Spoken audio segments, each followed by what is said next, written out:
If you're interested in EB-1A, wouldn't pursuing O-1 help you do some of the work that's required for EB-1A? Definitely, yeah. So, like I was saying, when you are on the student visa, you kind of pick and choose a few different activities just to start with the O1 and see if it's viable. I kind of look at the O1 as doing the same thing for EB-1A. So, if you have worked towards building an O1 profile already, those are kind of the baby steps that you need to have done for a good EB-1A profile as well.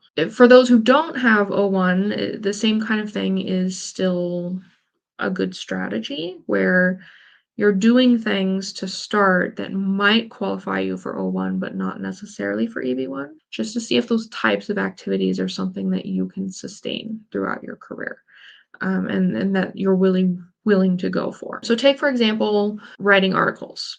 The types of articles, the number of articles, the number of citations, and all of that are needed to secure an O1 approval are much, much less than the EB1. So if you start off and you just publish a couple of articles, see how it goes. It's both solidifying your O1 profile and kind of moving towards EB1. However, if you write these articles and it takes you so much time and effort and you really hate it, you can then decide not to go for it. And it's good to experiment in that way, just doing a couple of things, not really fully committing to the full strategy at once, but just experimenting and dipping your toes in. And then later on, when you're ready to make the final decision, I'm going for EB-1A, you will then have a really good basis to know what works for you and what doesn't. You can build and solidify your profile much more quickly than if you haven't laid any of that groundwork.